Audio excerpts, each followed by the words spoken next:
నమస్తే, welcome to BCN news. నేను విజయలక్ష్మి. ముందుగా ముఖ్యాంశాలు. కేంద్ర మంత్రి శ్రీనివాస్ వర్మను కుటుంబ సభ్యులను పరామర్శించిన రాష్ట్ర ఐటీ శాఖ మంత్రి నారా లోకేష్. సాదర స్వాగతం పలికి సత్కరించిన కేంద్ర మంత్రి.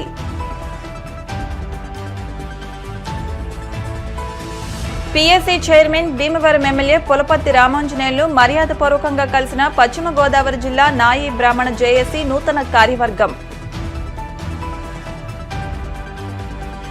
ఖాతాదారులకు సౌకర్యవంతమైన బ్యాంకింగ్ వ్యవస్థను హెచ్డీఎఫ్సీ బ్యాంక్ ఏర్పాటు చేయడం అభినందనీయం. శాసనసభ డిప్యూటీ స్పీకర్ రఘురామ కృష్ణంరాజు తనయుడు భరత్. భీమవరం భారతీయ విద్యాభవన్స్ లో ఘనంగా సంక్రాంతి సంబరాలు. విద్యార్థులకు ముగ్గుల పోటీలు, విద్యార్థులకు గాలిపటాల పోటీలు. పశ్చిమ గోదావరి జిల్లా పర్యటనలో భాగంగా భీమవరంలోని తన నివాసానికి విచ్చేసిన రాష్ట్ర ఇన్ఫర్మేషన్ టెక్నాలజీ, ఎలక్ట్రానిక్స్, కమ్యూనికేషన్స్, మానవ వనరుల అభివృద్ది శాఖల మంత్రి నారా లోకేష్ కు కేంద్ర మంత్రి భూపతిరాజు శ్రీనివాస్ వర్మ ఘన స్వాగతం పలికారు. మంత్రి నారా లోకేష్ శ్రీనివాస్ వర్మ తండ్రి సూర్యనారాయణరాజు చిత్రపటానికి పూలమాల వేసి నివాళులర్పించారు. అనంతరం శ్రీనివాస్ వర్మను, ఆయన తల్లి సీతను, కుటుంబ సభ్యులను పరామర్శించారు. సుమారు 30 నిమిషాల పాటు వారితో ముచ్చటించి ఫోటోలు దిగారు. పిల్లలతో నారా లోకేష్ సరదాగా గడిపారు. అనంతరం లోకేష్ ను శ్రీనివాస్ వర్మ, వెంకటేశ్వరి దేవి దంపతులు, కుటుంబ సభ్యులు సత్కరించి వెంకటేశ్వర స్వామి విగ్రహాన్ని అందజేశారు. లోకేష్ వెంట రాష్ట్ర మంత్రి Nimmala Ramanaidu, deputy speaker Raghurama Krishnamraju, PSC chairman Bhimavaram MLA Pulaparthi Ramanjaneyulu, ఎమ్మెల్యేలు Datla Buchibabu, Bommadi Nayakar, Bolisetti Srinivas, TDP politburo సభ్యురాలు తోట సీతారామలక్ష్మి, కార్పొరేషన్ చైర్మన్లు పీతల సుజాత, మంతెన రామరాజు, జిల్లా పరిషత్ చైర్పర్సన్ గంటా పద్మశ్రీ, శ్రీ విష్ణు విద్యా సంస్థల చైర్మన్ కేవీ విష్ణురాజుతో పాటు పలువురు నాయకులు, ప్రముఖులు ఉన్నారు.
పశ్చిమ గోదావరి జిల్లా నాయి బ్రాహ్మణ జేఏసీ నూతన కార్యవర్గం PSC chairman Bhimavaram MLA Pulaparthi Ramanjaneyulu మర్యాదపూర్వకంగా కలిశారు.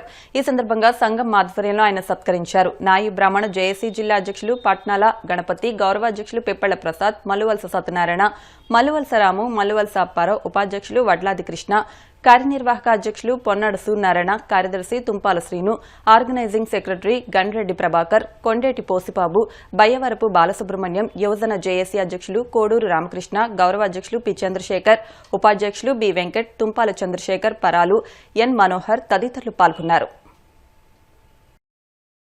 ఈరోజు నాయి బ్రాహ్మణ సంఘం ఎన్నుకొని అధ్యక్షులుగా పట్నాల గణపతి గారు, గౌరవ అధ్యక్షులుగా మల్లివలస రాము, యువజన అధ్యక్షులుగా రామకృష్ణ గారిని ఎన్నుకోవడం జరిగింది. కొట్లాది కృష్ణ గారు వైస్ ప్రెసిడెంట్ ఎన్నుకోవడం జరిగింది. మరి మీరందరూ కూడా ఐకమత్యంగా ఉండి సంఘ సమస్యలు పరిష్కరించుకొని ముందుకు సాగాలని, మీ సంఘానికి ఎమ్మెల్యేగా నా వంతుగా నేను పూర్తి సహకారాన్ని అందిస్తానని పూజ్యులు శ్రీ రామాంజనేయులు గారు ఉన్నత పదవుల్ని ఆశ్రయిస్తూనే ఉన్నారు. ఆశ్రయిస్తున్నారు అనే మాట కంటే ఆయన దగ్గరికే ఆ పదవులన్నీ కూడా వస్తున్నాయి. ఎందుకంటే ఆయన కామ కర్మయోగి. ఆ మహానుభావుడు మరికొన్ని పదవులు వారిని వెతుక్కుంటూ రావాలని నాయ బ్రాహ్మణ జేఏసీ సంఘం తరపున మేమందరం వచ్చి వారిని అభినందించడం జరుగుతుంది. మరి వారి యొక్క మాటల్లో నాయ బ్రాహ్మణ జేఏసీ సంఘం ఏర్పడి కొద్ది రోజులైంది. దాన్ని గణపతి గారని చెప్పి ఈయన అధ్యక్షులుగా, వీరిని రాము గారిని గౌరవ అధ్యక్షులుగా, అలాగే రామకృష్ణ గారిని యువజన అధ్యక్షులుగా ఎన్నుకొని ఈ జేఏసీని ముందుకు తీసుకెళ్తున్నాం. మరి దాని నిమిత్తం ఈరోజు వచ్చి మన శాసనసభ్యుల్ని అభినందించడం జరిగింది. పిసిసి చైర్మన్ గా ఎన్నికైన మన పులపర్తి రామాంజనేయులు గారికి జేఏసీ తరఫున అభినందనలు తెలియజేసుకుంటూ రాబోయే రోజుల్లో మరింత ఉన్నత పదవులు అలంకరించాలని, అలాగే రాష్ట్రంలో 1100 దేవస్థానాలు ఉన్నాయి. ప్రతి దేవస్థానంలో కూడా నాయ బ్రాహ్మణులు డైరెక్ట్ గా గుర్తించాలని ప్రభుత్వం జీవో జారీ చేశారు. దాన్ని అనుసరించి మన భీమవరంలో ప్రతి దేవస్థానానికి నాయ బ్రాహ్మణులు డైరెక్ట్ గా అవకాశం కల్పించాలని, అలాగే కార్పొరేట్ సంస్థలు వచ్చి నాయ బ్రాహ్మణుల కొనుగోలుపై చాలా ఇబ్బందిగా ఉంది. ఆ రకంగా నాయ బ్రాహ్మణులు అభివృద్ధి చెందాలంటే ప్రభుత్వం ద్వారా ఒక 5 లక్షల రూపాయలు లోన్లు ఇప్పించి కార్పొరేషన్ వీటి వల్ల అభివృద్ధి చేయడానికి ప్రభుత్వం తోడ్పడాలి. అలాగే మన డిప్యూటీ సీఎం మరి పవన్ కళ్యాణ్ గారు నెంబర్ 1 గా కరప్షన్ లేని డిప్యూటీ సీఎం అంటే మన కొండదల పవన్ కుమార్ గారు. భీమవరం సభ్యులైనటువంటి శాసనసభ్యులైనటువంటి పులపర్తి రామాంజనేయులు గారిని రాష్ట్ర మరియు జిల్లా నాయ బ్రాహ్మణ జేఏసీ కమిటీ కలవడం జరిగింది. వారికి భీమవరం పట్టణం నుండి అభినందనలు తెలియపరుస్తూ, అలాగే ఈ రకంగా కలవడం జరిగింది కాబట్టి వారు మమ్మల్ని అందరినీ కూడా అభిమానంతో ఆప్యాయతతో పలకరించారు.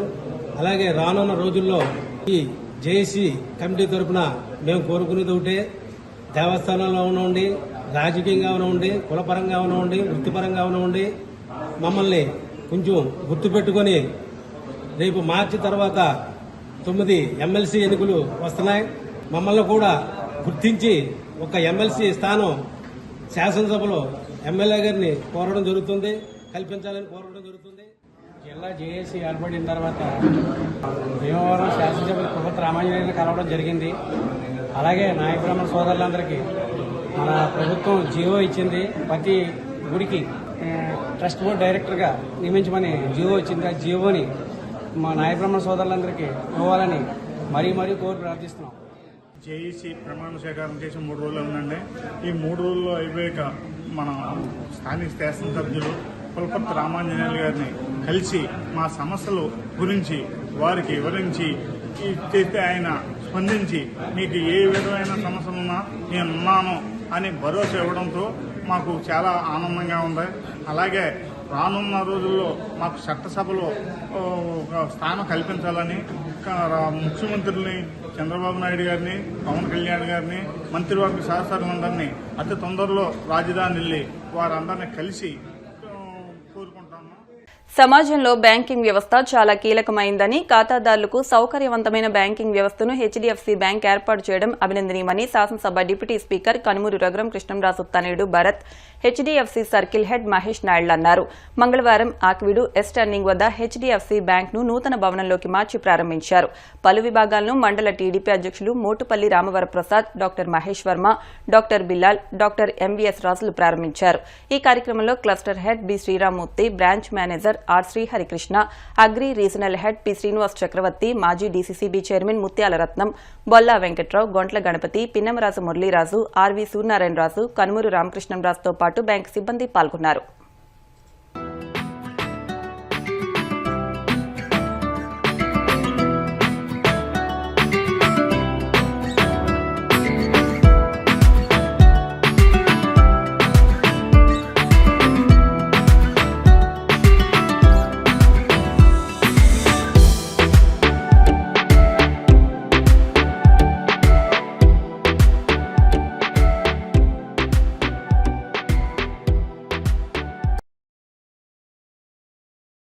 హెచ్డిఎఫ్సి బ్యాంక్ని స్థాపించడం జరిగింది. మనందరికీ తెలుసున్నదే, నేషనల్ వైడ్ ఇది 2వ స్థానంలో ఉంటుంది బ్యాంకింగ్లో. మరి ఎస్బీఐ మన అఫీషియల్ గవర్నమెంట్ బ్యాంక్ కాబట్టి దాని తర్వాత 2వ స్థానంలో హెచ్డిఎఫ్సి బ్యాంకు. అంత నెట్వర్క్ ఉన్నటువంటి బ్యాంకు. మరి దాదాపు మన ప్రాంతంలో కూడా ఈ 2 జిల్లాల్లో మన పాత వెస్ట్ గోదావరి డిస్ట్రిక్ట్లో 35 బ్రాంచులు పైగా వీళ్ళు రన్ చేయటం జరుగుతుంది. మరింత విస్తృతమైన సేవలను అందించడం కోసం మరి ఈ విశాలమైన ప్రాంగణంలోకి ఈ రోజున షిఫ్ట్ చేయడం జరిగింది. దీంతో పాటుగా అటాచ్డ్గా ఏటీఎం కూడా ఉండటం చాలా అందరికీ కూడా ఎంతో సౌకర్యవంతంగా ఉంటుంది. ఏటీఎంతో పాటుగా ఈ మనం మనీ క్యాష్ డిపాజిట్ చేయడానికి క్యాష్ డిపాజిట్ మెషిన్ కూడా ఈ రోజున ప్రారంభించడం జరిగింది. అంతేకాకుండా మరి లాకర్స్ మరి ఏ బ్యాంకులో లేని విధంగా అతిపెద్ద లాకర్స్ని ఇక్కడ వీళ్ళు పెట్టడం జరిగింది. మరి ఇవన్నీ కూడా మన ఆకివీడి గ్రామానికి ఎంతో ముందుకు తీసుకెళ్తాయి. మరి అందులో ఇది ఆకివీడికి అతి ముఖ్యమైనటువంటి సెంటర్ అయినటువంటి ఎస్టర్నింగ్లో అందరికీ కనపడేటట్టుగా ఈ బ్యాంకు ఇక్కడ ఉండటం మనందరికీ కూడా ఎంతో ఉపయోగపడుతుంది. అందరూ కూడా దీన్ని ఉపయోగించుకుంటారు. ఆ విధంగా మరి ఈ సందర్భంగా హెచ్డిఎఫ్సి బ్యాంక్ వారికి ఆకివీడి గ్రామం తరఫున నాకు కూడా ఇందులో పాల్గొనే అవకాశం ఇచ్చినందుకు మీ అందరికీ కూడా ధన్యవాదాలు. హెచ్డిఎఫ్సి బ్యాంకు రీలొకేట్ అవటం, చక్కటి వ్యాపార కూడలిలో ఏర్పాటు చేయడం చాలా ఆనందదాయకమైనటువంటి విషయం. మరి ఈ సందర్భంగా కన్మూరి భరత్ గారి సువర్ణ హస్తాలతో ఈ బ్యాంకు ప్రారంభోత్సవం అవటం, అలాగే దాదాపుగా 9,092 బ్రాంచీలతో 20,993 ఏటీఎంస్ అతిపెద్ద బ్యాంకింగ్ వ్యవస్థగా ఈరోజు హెచ్డిఎఫ్సి బ్యాంకు ఈరోజు అలవాడుతుంది.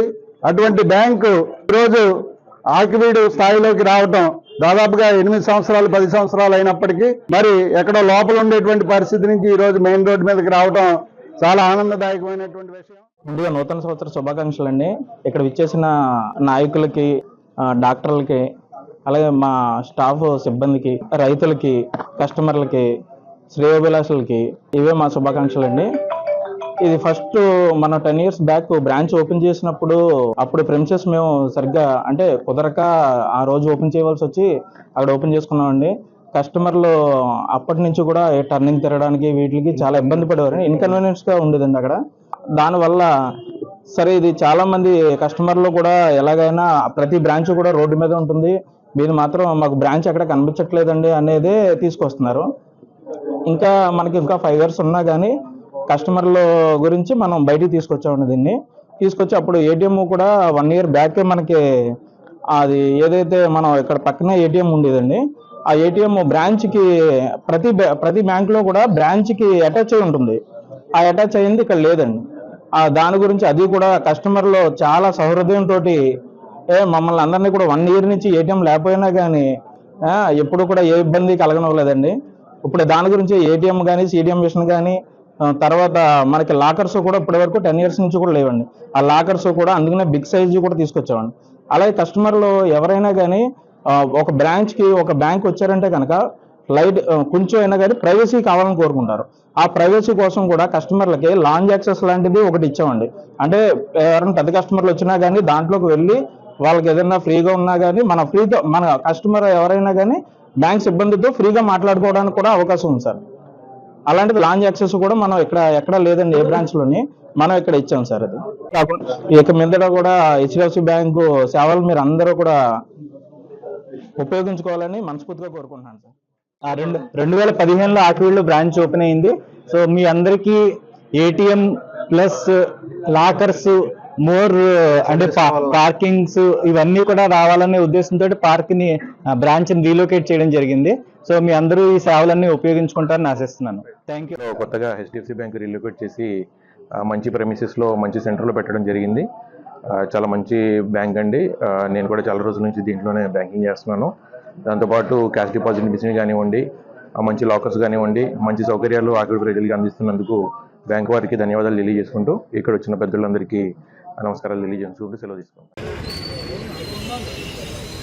ప్రాచీన సంస్కృతి సాంప్రదాయాలు ఆ తరానికే కాకుండా నేటి తరానికి తెలియజేయాల్సిన ఆవశ్యకత ఎంతైనా ఉందని భారతీయ విద్యాభవన్స్ అధ్యక్ష కార్యదర్శులు ఉద్దరాజు కాశీ విశ్వనాథరాజు సామంతపూడి శ్రీరామరాజు అన్నారు. శ్రీ విజ్ఞాన వేదిక ఆధ్వర్యంలో భీమవరం భారతీయ విద్యాభవన్స్ లో సంక్రాంతి సంబరాలను మంగళవారం ఘనంగా నిర్వహించారు.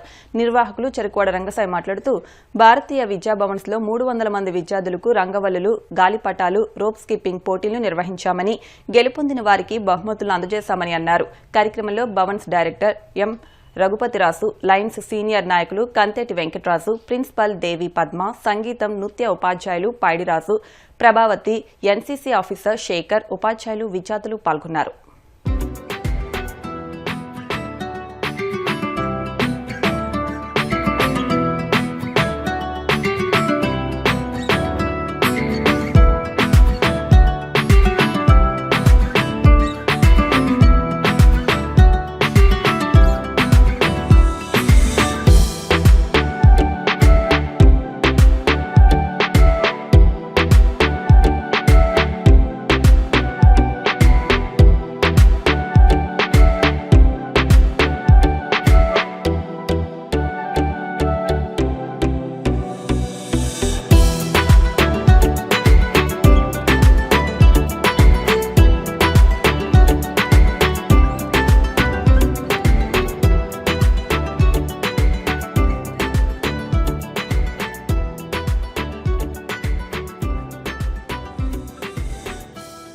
భారతీయ సంస్కృతి సాంప్రదాయాలను ఎప్పుడూ కూడా కొనిపుచ్చుకున్న మా భారతీయ విద్యాభవన్లో మేనేజ్మెంట్ మరియు రంగసాయి మరియు కంతేటి వెంకటరాజు గారు మా ప్రిన్సిపల్ మేడం సమక్షంలో ఈరోజు కైట్స్ మరియు గాలిపటాలు మరియు రంగవల్లుల కార్యక్రమాన్ని అత్యంత వైభవపేతంగా ఈ ప్రాంగణంలో జరుపుకోవటం నిజంగా సంస్కృతి సాంప్రదాయాలకు పెద్దపీట వేసినట్టు అయ్యింది. ఈ కార్యక్రమంలో పాల్గొన్నందుకు మనస్ఫూర్తిగా మా ప్రిన్సిపల్ మేడంని, మా పైటిరాజు, ఫైన్ ఆర్ట్స్ డిపార్ట్మెంట్ వారందరికీ కూడా పేరు పేరున అభినందనలు. ముందుగా ప్రతి ఒక్కరికి కూడా సంక్రాంతి శుభాకాంక్షలు తెలియజేస్తున్నాం. మరి ఈరోజు భారతీయ విద్యాభవన్ స్కూల్లో మరి పిల్లలందరికీ కూడా ఈ మేనేజ్మెంట్ వారు మన అలాగే ఫ్యాకల్టీ మెంబర్స్ అందరూ కూడా పిల్లలకి అందరికీ కూడా సాంప్రదాయాలు వాటి యొక్క విశిష్టత తెలియజేయాలనే ఉద్దేశంతో మరి చైర్మన్ విశ్వనాథరాజు గారు, అలాగే సెక్రటరీ శ్రీరామరాజు గారు, మేనేజ్మెంట్ అందరూ కూడా పిల్లలందరికీ కూడా చక్కటి మరి ఆధ్యాత్మిక కార్యక్రమాలు అవనివ్వండి, సాంస్కృతిక కార్యక్రమాలు అవనివ్వండి, సాంప్రదాయాలు ఇవన్నీ కూడా తెలియాలి. చదువుతో పాటు ఒక చదువే కాదు అనేటువంటి ఉద్దేశంతో ఈ సాంప్రదాయాలన్నీ కూడా ఈ ఆధ్యాత్మికంగా ఉన్నటువంటి మన విశ్వనాథరాజు గారి ఆధ్వర్యంలో ప్రతి నెలా కూడా ఏదో కార్యక్రమం ఆ హోమంలో కూర్చుని విద్యార్థులు కూడా ఇటువంటి హోమాలు చేయాలి అనేటువంటి ఆలోచనలు కలగజేసేటువంటి ఈ భారతీయ విద్యాభవన్లో జరుగుతున్న కార్యక్రమాలు చూసి మేమందరూ కూడా అవుతూ మేము కూడా పాలు పంచుకోవాలనేటువంటి విధంగా ఇక్కడ టీచర్స్ కానీ, ప్రిన్సిపల్ గారు కానీ, డైరెక్టర్ గారు కానీ వీళ్ళందరూ కూడా మన పైడిరాజు వీళ్ళందరూ మంచి శిక్షణ, విద్యార్థులకు మంచి శిక్షణ ఇవ్వటం మాకు ఆనందంగా ఉందని తెలియదు. I wish you all a very happy Sankranti, and the occasion of Sankranti we are conducting Rangoli and kite flying competitions. And you know Bharatiya Vidyabhavan stands for culture, and we are here conducting such competitions to preserve the culture. And this is the initiation taken by Rangasai Garu and Venkataraju Garu. And at this juncture, I thank the management for giving such opportunities to the children to expose their creative talents. Bhimavaram భారతీయ విద్యాభవన్స్ సంస్కృతి సాంప్రదాయాలు పెద్దపెట్ట వేశారు. ఇక్కడ స్థాపితం నుంచి కూడా అనేక రాష్ట్రాల విద్యార్థులు చదువుతుంటే మన సంస్కృతిని వాళ్ళకి నేర్పుతూ ఇక్కడ చేస్తున్న కార్యక్రమం అద్వితీయం. మేనేజ్మెంట్స్ చేస్తున్న కృషి మరి ఇవాళ భీమవరంలో సంగీతం మరి నాట్యం ఇవన్నీ కూడా కరువైపోయిన రోజుల్లో భారతీయ విద్యాభవన్స్లో మరి ఒక డ్యాన్స్, సంగీతం, పైడిరాజు, ప్రభావతి, అలాగే ఎన్సీసీ ఇవన్నీ కూడా ఏర్పాటు చేసి పిల్లలు చైతన్యం కలిగిస్తున్నారు. ఇటువంటి నైపుణ్యత నేర్పినటువంటి భారతీయ విద్యాభవన్స్ని ఇవాళ రంగవల్లులు దాంతో ఇవాళ మునిగిపోయిందాక ఈ భవన్స్ అంతా. ముందుగా అందరికీ కూడా సంక్రాంతి శుభాకాంక్షలు తెలియజేసుకుంటూ మా భారతీయ విద్యాభవన్ సంస్థలో చైర్మన్గా ఉన్న శ్రీ యూకే విశ్వనాథరాజు గారు, అలాగే మా సెక్రటరీ శ్రీరామరాజు గారు కానీ, మా డైరెక్టర్ గారు రఘుపతిరాజు గారు, అలాగే ఎంఎస్ఎన్ మూర్తి గారు వీళ్ళందరి ప్రోత్సాహంతో మరి ఇక్కడ ఈ స్కూల్లో సంగీతము, నృత్యము వీటిని ఫుల్ టైం టీచర్స్గా తీసుకొని గత 28 సంవత్సరాల నుంచి ఇక్కడ మేము టీచింగ్ చేయడం జరుగుతోంది. ఎక్కడా కూడా భీమవరంలో కానీ చుట్టుపక్కల ప్రాంతాల్లో కానీ సంగీత నృత్యానికి ఇంత ప్రాధాన్యత ఇస్తూ ఇలా ఫుల్ టైం టీచర్స్గా తీసుకొని ఎక్కడా లేదండి. అటువంటి కార్యక్రమాన్ని ఓన్లీ భారతీయ విద్యాభవన్ స్కూల్లోనే ప్రోత్సహిస్తున్నారు. ఇప్పుడు కాసేపు ప్రకటనలో.